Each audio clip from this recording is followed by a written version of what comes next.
السلام علیکم editor and listeners, Urdu novels library میں آپ کا ڈھیر سارا ویلکم۔ میں ہوں ہدا، لہو سے لال بائی انیشا عمر کی قسط نمبر 120 ہے۔ اگر آپ نے ابھی تک میرے اس چینل کو سبسکرائب نہیں کیا تو جلدی سے بھی سبسکرائب کر دیں، لائک اینڈ شیئر کریں اور اپنی رائے کامنٹ باکس میں لازمی دیں۔ تو چلیں اسٹارٹ کرتے ہیں۔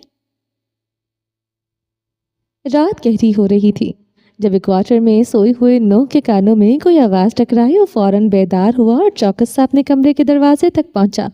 وہ اس وقت ایک ٹی شرٹ اور ٹراؤزر میں ملبوس تھا۔ پورا دن ڈیوٹی کرنے کے بعد وہ تھکاوٹ کا شکار تھا۔ اس نے جمائی روکتے ہوئے دروازہ کھولا تو وہ ایک پل کے لیے دنگ رہ گیا۔ وہاں ایک لڑکی سیاہ ہوڈی پہنے کھڑی تھی۔ اس نے نوح کو دیکھا تو وہ فوراً کمرے میں داخل ہوئی اور اندر آ کر اس نے اپنے چہرے سے نقاب اتارا تو نوح کا منہ کھل گیا۔ سارا، کیا تم پاگل ہو؟ وہ غرایا۔ شش۔ سارا نے نوح کے منہ پر ہاتھ رکھا اور پھر ایڑیاں اٹھا کر اپنے بازو اس کے گلے میں حمائل کیے۔ وہ شاکڈ تھا۔ وہ کچھ دیر اس کے گلے سے لگی رہی، پھر اس نے چہرہ سامنے کیا۔ نوح ابھی تک شوق کی کیفیت میں تھا۔ میں تم سے بہت محبت کرتی ہوں۔ اس نے بڑے ہی نارمل انداز میں اپنی محبت کا اقرار کیا، مگر وہ نارمل سا انداز بھی نوح کو دنیا ہلا کر رکھ گیا تھا۔ سارا، تم ابراہم گولڈبرگ کی بہن ہو۔ اس نے جیسے اپنا سب سے بڑا خوف ظاہر کیا۔ وہ میرے بھائی ہیں، میری خوشی پر جان وار دیتے ہیں، تم فکر نہ کرو۔ مگر سارا، وہ چھچکا، ان لمحات کو اندیشوں کی نظر نہ کرو۔ میں ایک لڑکی ہو کر آئی ہوں، تم ایک مرد ہو کر ڈرتے ہو۔ سارا نے ناک سکیڑی تو نوح نے لب کا کنارہ چبایا۔ وہ واقعی اس وقت پریشان سا تھا۔ فائن، میں جا رہی ہوں، کہہ کر سارا دور ہوئی۔ اس سے پہلے کہ وہاں سے جاتی نوح نے اس کی کلائی پکڑ کر کھینچی اور وہ اس کے سینے میں سما گئی۔ ہم ایک گھر بنائیں گے جس میں ہمارے بچوں کے کہکے گونجیں گے۔ نوح کے الفاظ بھی اس کے کانوں میں گونج رہے تھے۔ وہ اس وقت اپنے واش روم میں سلیب پر ہاتھ جمائے کھڑی تھی۔ اس کے سامنے ایک پریگننسی کٹ رکھی ہوئی تھی جس کے اوپر 2 سرخ لائنیں نظر آ رہی تھیں۔ آئینے میں دکھائی دیتا اس کا عکس، سارا کا عکس، اس وقت بھیانک لگ رہا تھا۔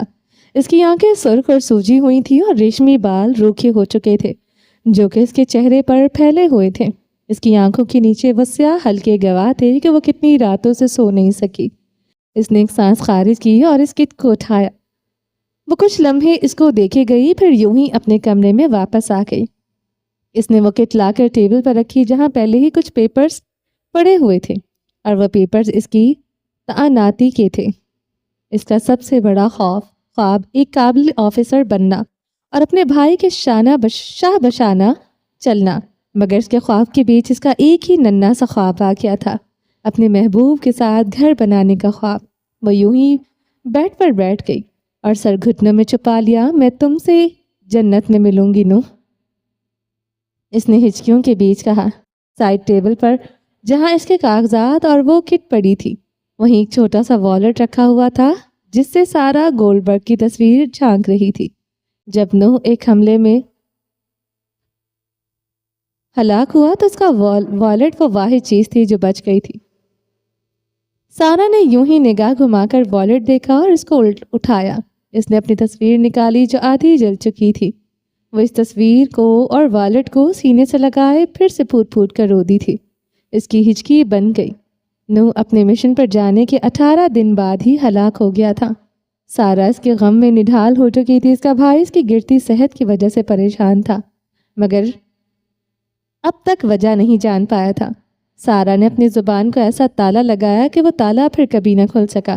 اس نے یوں ہی بیٹھے بیٹھے اپنے پیٹ پر ہاتھ رکھا۔ اب کی بار اس نے چہرہ اوپر اٹھایا تو اس کی آنکھوں میں بہت کچھ بدل چکا تھا۔ مجھے معاف کر دینا، مگر میں تمہارے باپ کا انتقام تب تک نہیں لے سکتی جب تک تم میری کوکھ میں ہو۔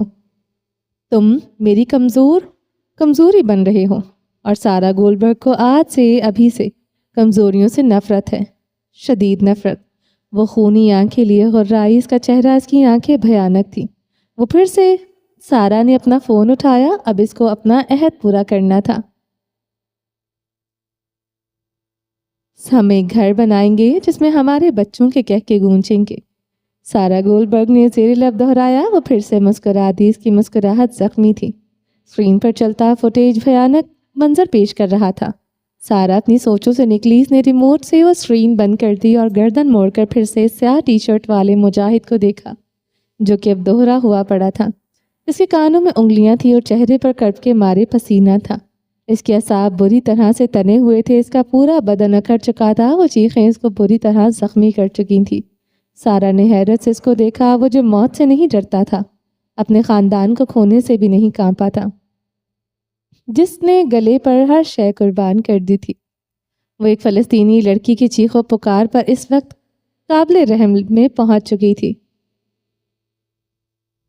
سارا کو لگا تھا کہ ابراہیم اس کا عکس ہے، جس کی کوئی کمزوری نہیں ہے، جس کو ڈرایا نہیں جا سکتا۔ وہ تو اس وقت ٹوٹ چکا تھا، وہ بھی ایک عام فلسطینی لڑکی کی چیخ و پکار سے، تو کیا ابراہیم گورسی کو زیر کرنا، اس کو توڑنا اتنا آسان تھا؟ سارا سوچتے ہوئے قدم قدم چلتی اس کے پاس آئی، پھر وہ یوں ہی اس کے پاس ایک زمین پر ایک گھٹنا بچھا کر بیٹھ گئی۔ وہ اس کا بغور جائزہ لے رہی تھی کہ اچانک سے اس نے اپنی شربتی آنکھیں کھول تھی۔ اس لڑکی کو اپنے قریب بیٹھے پایا تو وہ فوراً سیدھا ہو کر بیٹھا۔ اس نے سارا سے اچھا خاصا فاصلہ قائم کیا تھا۔ سارا نے بغور اس کو دیکھا اور پھر مہم سا مسکرائی۔ نہ جانے کیوں اس کو ابراہیم کا یہ انداز اچھا لگا تھا۔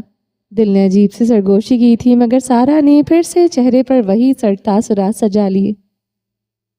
ابراہیم پہلے سے کافی بہتر نظر آ رہا تھا، یعنی اگلے وار کا وقت ہوا چاہتا تھا۔ وہ شیطانی مسکراہٹ کے ساتھ اگلا وار کرنے سے پہلے ہی اس کا ری ایکشن سوچ سوچ کر خوش ہو رہی تھی۔ Get out! ابراہیم نے اچانک دہاڑنے پر وہ ایک لمحے کے لیے اپنی جگہ سے اچھلی تھی۔ وہ سب اچانک ہوا تھا، مگر پھر سارا نے سر چھٹکا۔ تمہارے بیٹے کو گیمز کھیلنے کا بہت شوق ہے، سنا ہے؟ وہ مہم سا مسکراتے ہوئے ابراہیم کے سر پر ہائیڈروجن بم گرا چکی تھی۔ ابراہیم کو اپنا وجود بھانپ بنتا ہوا محسوس ہوا۔ اس کو لگا کہ اس کی روح کسی پتے کی مانند ایک ہی تیز ہوا کے جھونکے سے اڑ کر نہ جانے کہاں گم ہو گئی، اور اس کا وجود تو کب سے بھانپ بن چکر اپنا آپ گنوا چکا تھا۔ ابراہیم کی شربتی آنکھیں پھیل گئی۔ اس کے تاثرات بغور دیکھتی ہوئی سارا اب کی بار کہکا لگا کر ہنسی تھی۔ وہ ہنستی چلی گئی، آخر کار وہ کامیاب ٹھہری تھی۔ مقابل کے چہرے پر خوف دیکھنے کا اس کا مقصد کامیاب ہوا تھا۔ وہ سارا گولبرگ تھی، اس سے زیادہ نڈر کوئی نہیں ہو سکتا تھا۔ ابراہیم گورسی نے اس کو چیلنج کیا تھا، وہ سارا گولبرگ سے یہ چیلنج جیت گئی تھی۔ اگر کوئی تم سے کہے کہ تمہارا خیمہ جل گیا ہے تو مڑ کر نہ دیکھنا۔ وہ نہیں جانتا تھا کہ سفیان گورسی نے اس کو یہ جملہ کیوں کہا تھا، مگر آج وہ اس جملے کی حقیقت سمجھ گیا تھا۔ سفیان گورسی نے اس کو وہاں جا کر تھاما تھا جہاں ابراہیم نے خود بھی اپنا ہاتھ چھوڑ دیا تھا۔ میں لے جاؤں چائے انکل کے لیے؟ منال چائے کا کپ اٹھائے سیڑھیوں کی جانب بڑھی تو اینا مسکرا کر ان کے سامنے آ کھڑی ہوئی۔ منال پہلے تو حیران ہوئی، پھر وہ مسکرا تھی۔ ٹھیک ہے، لے جاؤ۔ انہوں نے چائے کا کپ اس کو تھما دیا۔ سفیان صاحب تب سے اب تک اپنے اسٹڈی روم میں بند تھے۔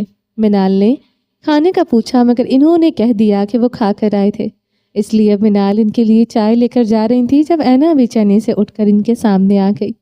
دروازے پر دستک دے کر وہ وہیں کھڑی رہیں۔ کچھ سیکنڈز کے بعد دروازہ کھلا تو اینا نے مسکرانے کی کوشش کی، مگر مقابل کا چہرہ دیکھ کر وہ مسکرا نہ سکی۔ وہ آ کر اپنی اسٹڈی کی سربراہی کرسی پر بیٹھ گئے۔ اینا نے چائے کا کپ ان کے سامنے رکھا اور ہچکچاتے ہوئے آ کر ان کے سامنے رکھی کرسی پر بیٹھ گئی۔ کتنے ہی لمحے اس خاموشی کی نظر ہو گئے تھے۔ نہ سفیان گورسی کے پاس سوال جمع ہو رہے تھے اور نہ ہی اینا کے پاس جواب۔ وہ دونوں اندر ہی اندر ایک جنگ میں مبتلا تھے۔ انکل، اینا نے کچھ کہنے کے لیے لبوا کی، کیا وہ زندہ ہے؟ سوال بے ساختہ اور اچانک تھا۔ اینا وہیں تھم گئی، لب بھنج گئے اور آنکھوں میں کنکر سے چبھنے لگے۔ اینا کے لیے وہاں رکنا محال ہوا تھا۔ سوال اتنا براہ راست ہوگا وہ سوچ نہیں سکی تھی، اور تیار تو بالکل نہیں تھی۔ سفیان گورسی نے پھر سے اینا کی جانب ایک آس لیے دیکھا۔ بتاؤ بیٹا، کیا وہ زندہ ہے؟ کیا آپ جانتے ہیں کہ وہ کہاں گئے ہیں؟ اس بار اینا نے الٹا سوال کیا تاکہ ان کے نالج کے مطابق ہی ان کو جواب دے سکے۔ اس سوال پر سفیان گورسی ہلکا سا مسکرائے اور کرسی سے پش سے ٹیک لگا گئے۔ اس دن وہ یہیں تھے، اپنی اسٹڈی میں اپنا کام کرتے ہوئے، جب ان کو ایک فون کال آئی۔ انہوں نے کال اٹھائی تو سامنے عاصم تھا۔ عاصم سے ان کی تھوڑی بہت سلام دعا تھی۔ وہ اس کو ابراہیم کا دوست سمجھتے تھے۔